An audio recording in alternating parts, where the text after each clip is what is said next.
नमस्कार, मैं हूं मृत्युंजय कुमार झा और सबसे पहले बात बिजनेस जगत की 10 बड़ी खबरों की। मोदी सरकार के 3 साल को बाजार ने सलामी दी है और आज के कारोबार में बाजार में जोरदार तेजी देखने को मिली। सेंसेक्स 31,000 के स्तर के पार निकल गया, वहीं निफ्टी ने 9,600 के स्तर को भी पार कर लिया।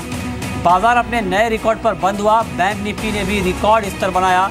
मिड कैप और स्मॉल कैप शेयरों में जोरदार खरीदारी रही।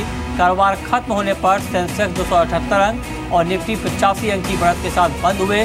मेटल शेयरों में आज सबसे ज़्यादा तेजी रही और बीएसई मेटल इंडेक्स करीब 3.5% की बढ़त के साथ बंद हुआ। वहीं तेल, gas, power, capital goods, consumer durable और ऑटो शेयरों में भी खरीदारी रही। हेल्थ केयर को छोड़कर बीएसई के सभी सेक्टर इंडेक्स हरे निशान में बंद। सूत्रों के मुताबिक गोल्ड सिल्वर पर 5% जीएसटी लग सकता है। इंडस्ट्री की गोल्ड पर 1.25% जीएसटी लगाने की मांग है। दूसरी ओर सूत्रों के मुताबिक गोल्ड को किसी भी स्पेशल टैक्स कैटेगरी में नहीं रखा जाएगा। 3 जून को होने वाली जीएसटी काउंसिल की बैठक में गोल्ड और सिल्वर पर जीएसटी लगाने को लेकर फैसला होना है।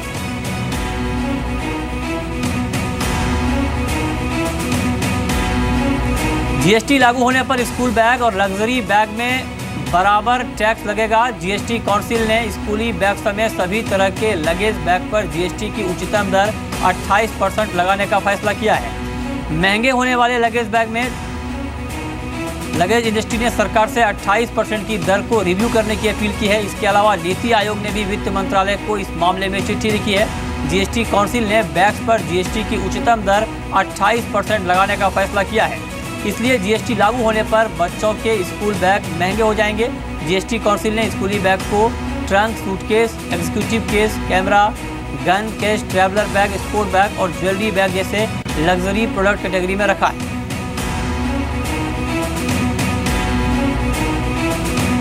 रैनसमवेयर अटैक के बाद तेजी से लोकप्रिय हो रहे वर्चुअल करेंसी बिटकॉइन पर सरकार सख्ती बरतने जा रही है। कॉर्पोरेट अफेयर्स मंत्रालय ने देश के सबसे बड़े बिटकॉइन एक्सचेंज ज़िप पर कार्रवाई के आदेश दिए।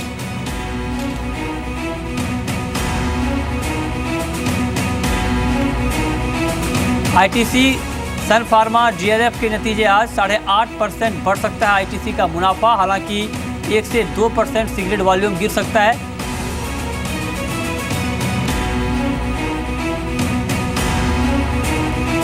टैक्स डिफॉल्टर्स का डेटा बैंक और रेटिंग एजेंसियों को देने की तैयारी है। टैक्स विभाग ने बकाया टैक्स की वसूली के लिए 7 सदस्यीय कमेटी बनाई है। इस कमेटी में आदित्य विक्रम चेयरमैन होंगे। विक्रम डीजीआईटी के प्रिंसिपल हैं। ये कमेटी बकाया टैक्स की जल्दी वसूली के लिए सरकार को सुझाव देगी।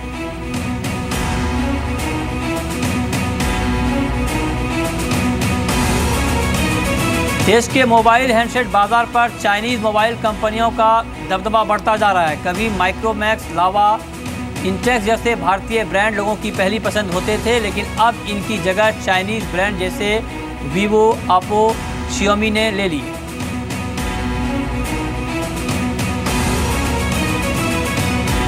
विदेश घूमने जाने वालों के लिए एक बुरी खबर है। अगर आपने अभी तक अपनी टिकट बुक नहीं कराई है तो आपको अपनी जेब ज़्यादा ढीली करनी पड़ सकती है, क्योंकि लंदन जैसे पॉपुलर डेस्टिनेशन के स्पॉट एयरफेयर्स में 30% तक बढ़ोतरी दर्ज की गई है। मुंबई से लंदन के spot return economy class fair में पिछले साल के मुकाबले 29% की बढ़ोतरी दर्ज की गई है।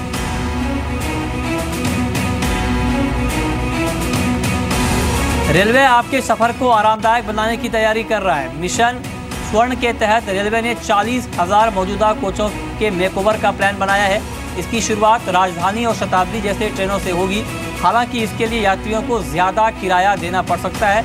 रेलवे के मिशन स्वर्ण के तहत राजधानी और शताब्दी ट्रेन में नए, बोल्ड, आरामदायक और आकर्षक लुक वाले कोच लगेंगे। सूत्रों के मुताबिक 4 महीने के अंदर राजधानी और शताब्दी ट्रेनों को चिन्हित करके इन पर काम शुरू किया जाएगा।